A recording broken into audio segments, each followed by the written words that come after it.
everyone, I'm Christine Russo, and welcome to What Just Happened. Today we have Helen LambertKennedy. Helen LambertKennedy is the founder of Lambert and Associates and also Style Pulse. All right, let's get started. Welcome, Helen. Hi, nice to meet you, Christine. It's really great to connect. I've had my eye on Style Pulse for so long as this unique contributor to the retail ecosystem. But first, I want to start with your background. Tell us a little bit about your founding of Lambert and Associates and how that powers Style Pulse. All right, Lambert and Associates, we started in 2005. So initially it was really a buying office, but we had it evolve as we went along. We worked with very high-end department stores around the world. So from a Neiman Marcus to a Bergdorf to Holt Renfrew in Canada, Lane Crawford, and then some of the Chinese department stores. So we were always we were mandated by the retailers, but we were always sourcing and finding newness on the markets where we were present. So we basically covered all of Europe, and we worked a lot with the US and Middle East as well. And we could see over the last, 6-7 years, there were more and more brands popping up all over the place. And the problem of all of that being that we're popping up from all different countries, different continents, and it was very hard for buyers to be able to see this newness. So this is how we started the Style Pulse, creating a B2B platform, which is a database of the brands that we would curate and discover. I really want to dig into newness. I am very passionate about it. I work in the space. I'm sourcing independent brands for independent boutiques. And where does the industry stand? Obviously, you're at a much bigger level. You're dealing with bigger retail entities. But where does the industry stand on newness? And why I'm asking, because there's like a risk-averse mentality. Or is it celebrated and necessary? I mean, we've been through so many cycles of, the inventors and the forerunners, the Charavaris, the Barneys. I'm going to find that new stuff for you, and you'll be the one with it. You'll be the coolest kid in the class. Where is the industry now? Luckily for all of us, there's still newness, which is obviously very important. Coming back to what you say, it is true there are some stores and department stores where the teams are risk averse or maybe not encouraged to try more newness. When we go backwards, in actual fact, why were department stores created? It was to be able to give a wide selection to their customer. And with that, it was, to be able to showcase brands over the years. And that goes way back, obviously. But the idea of being able to showcase new brands coming up from one season to the other. Then I guess, at one stage, the department stores were becoming more groups. And then there was more pressure, more financial pressure on them. And they were veering more towards the big brands, the big brands that had, very big budgets behind them. And then they would invest in these brands where they knew these brands would also be able to invest in advertising, so on and so forth. So one of the big problems today, I think, is that for the newer, younger brands, a lot of them do start out by themselves, selling on Instagram, controlling it themselves. But a time comes when they need department stores and they need to be in bigger stores. So it's really kind of getting both to join together. The younger brands are wary of the bigger stores because they know they're going to ask a lot of them. But coming back to what you're saying initially, it is important to have newness. That's how we keep a customer engaged. She will come back if there's newness. She'll come back for discovering something. But if it's the same product, even in different colors, it doesn't make a difference. She's not going to go back for that. Right, you're right. I know your work spans the globe. Are you able to comment on the curiosity, the discovery mindset of different countries? So I think probably I would guess China at one point was very, at the heyday before this current situation, very interested in bringing in a lot of newness, especially European. And Europeans, I think, within European brands are also, and I would probably guess US ranks the lowest, but I have no idea. I'm in the backseat of this conversation. I'd love your input on that. Well, I guess you're right. China was very, they were very keen on finding newness. They were keen on having American brands, European brands, but also they were coming from something very, very, very Chinese. So it was like an opening towards the world. And that was their way of bringing product into the country, and product that was different. It wasn't traditional like what they were used to having in their own stores. I would say also Korea, but has been very curious for a long time. They also have very good taste, the Koreans. So when they're looking for newness, they're going to be looking at the quality, how the design is. They look at it with a very skilled eye. And I would say the Japanese as well. The Japanese have probably suffered in the last few years because their yen is now, it's not as powerful as it was. So they would not be as keen probably bringing on newness today. I would say in Europe, we're curious, but we're also very spoiled because we have so much to see in Europe. And it'd be Northern Europe with a lot of the beautiful Danish brands, a lot of the Swedish brands. So we're very spoiled in Europe. And I suppose the US, they wouldn't be the lowest on the list because, there are some women that are very keen. And we know that Instagram today and internet and the fact of being able to buy online, the American women also can see what's happening across the globe. So I wouldn't say they're in the lowest, ranking order at all, but maybe the stores would be more conservative, a lot of the stores.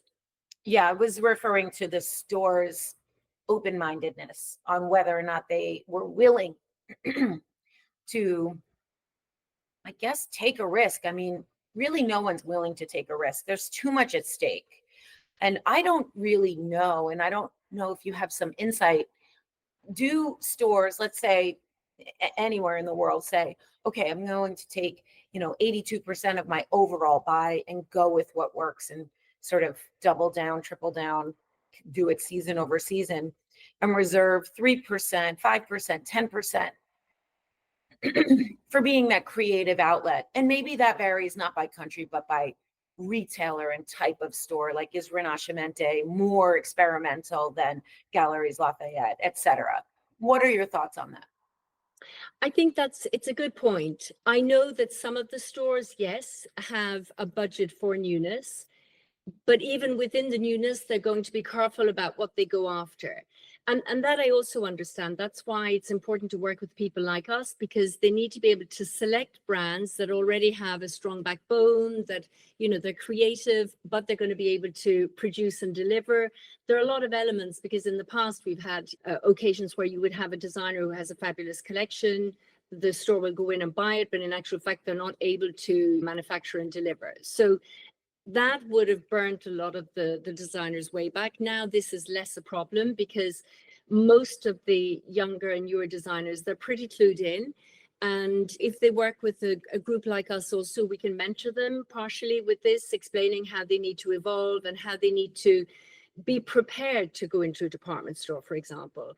So it's obviously, as I was saying earlier, with the younger designers, they can sell online through their own channels for the moment. But then a time comes, as I said, where they need to expand really, and then they need to be able to go into the bigger stores. To be able to do that, they definitely need to have all the backup services, all the export services. They need to know all the paperwork. They need to be able to produce and deliver. Some of the big department stores would be worried about. And we also see, and we've been seeing this for a while, that the retailers or the buyers will follow a brand for 2 seasons, maybe even 3 seasons, to make sure that the DNA of the brand continues to evolve in the right direction, that it's not all this one season and something else the season after. And that's super important, that, a designer has this nice evolution and they're following their train of thought. Also, you raise a very good point. I know this from personal experience, where there is, coming from the creator side or designer side, it's let's get into, Nordstrom or wherever. And it's like, they're going to watch and wait, and they're going to see. And even if you do get in, certainly you have to deliver repeatedly to their ethos, which may not even be your ethos. So it's really a marriage. So if I have this right, it looks like, as a buying office where you started and then into Style Pulse, it was physical and then digital and back to physical. Because Exactly. now you have a showroom and you have an AI avatar, and I really want to get into that. So did you barbell the way I described it?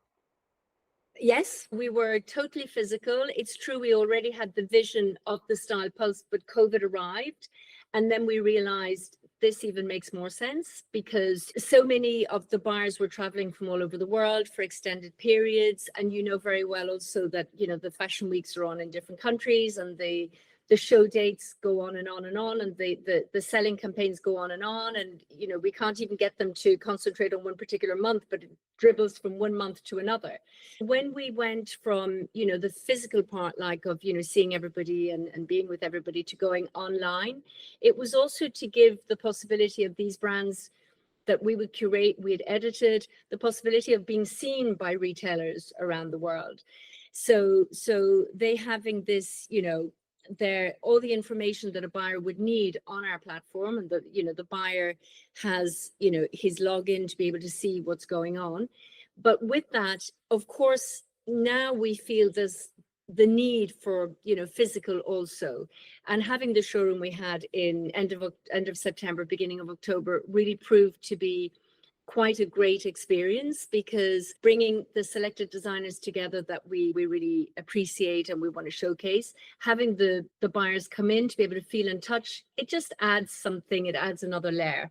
We also had the designers themselves there, so that makes it very interesting for the buyers as well to be able to talk to the designer and understand better where they're coming from, what their story is, and how they see themselves evolve into the future.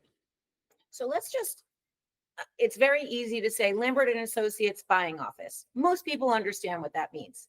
Style Pulse, fill in the blank. What would you say in 5 words or less? Style Pulse is? So Style Pulse is a discovery platform with designers that have been curated by our team. So it really is, you could call it like a matchmaking site between brands and retailers as well. The brands know us, they trust us. And on the other side, we've been around a long time. The retailers know us and trust us. So it's an easier way to meet in the middle. And I think that gives a real punch to what we're doing, more than any other kind of site that you could have. Because, you know, we all know that the buyers also can use Instagram, but the information that we put on our site is all the information comes from the designer, but then we also give our take, which is our editorial paragraph on this brand. And that is really talking about the brand, why we think it's interesting, so on and so forth. So it's not the brand doing their own marketing, it's our expertise talking about the brand. It sort of is another, the way you describe it, is another quiver, another bow to sort of it's another selling tool. Are you constantly looking for new brands to bring in? Okay. Yes. Tell me about that. We're constantly looking for new brands. I have experts in different areas. So we're looking for new brands. We also have people working with us, you know, even from Asia. And we talk to, you know, we have different people in different areas, and we regroup on a regular basis. We also obviously work a lot with trends. We see ourselves what's happening on the different markets. So we know after, when we come through 2 or 3 fashion weeks, we know how things are looking going forward. So with that, we'll be looking at the designers that will fit into this area as well. We don't only do fashion, we also do home design. We also do beauty, which would be green beauty, clean beauty, so very niche. And we do jewelry, and jewelry can go from fun, you know, like costume jewelry, right up to high-end jewelry. So fine jewelry, I should say. So that's also interesting because things have become a lot more lifestyle as well over the last couple of years. People will buy into a brand, but the brand will probably resemble more what their home is like. Newness is not just about a brand. It's also about how you put things together. It's how you look at it with a fresher eye. And I think that is key going forward for a lot of the stores. Let's talk about the stores. We've got a lot of pressure here in the States on department stores. The flagships in Europe are thriving. Asia has always been defined by department stores. It was always kind of like, and maybe still is, the way to shop. So you've got department stores, and then do you have multi-brand stores? Do you have smaller? Absolutely. Yeah. So I'm trying to think who would be an example of that international. Where you mean anywhere? Look in Milan, you have Antonia, you know, you have that store, which is quite a nice store. You know, in London, you're going to have Machine A, which is multi-brand. You have lots of multi-brand stores. In the Dallas area, you've got Julian Gold, which is quite multi-brand as well. Look at like Stanley Korchak, same type of idea.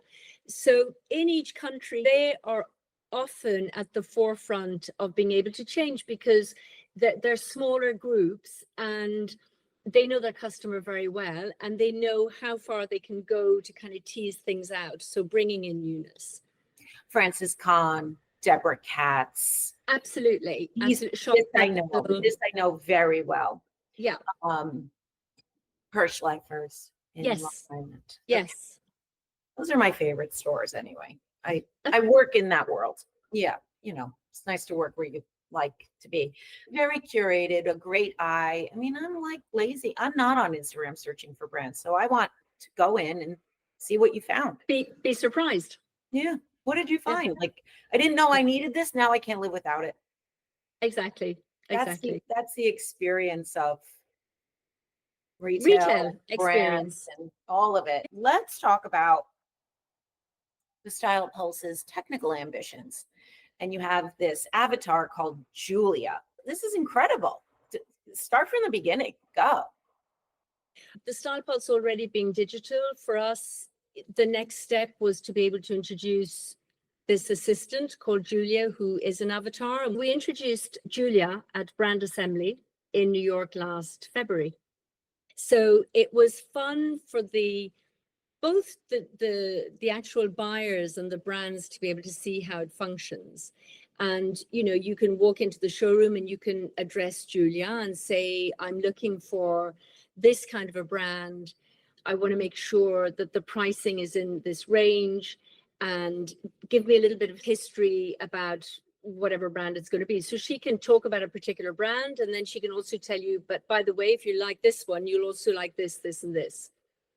So it was just the fun of having this AI. But as we continue to evolve, the avatar will also evolve into different areas for us.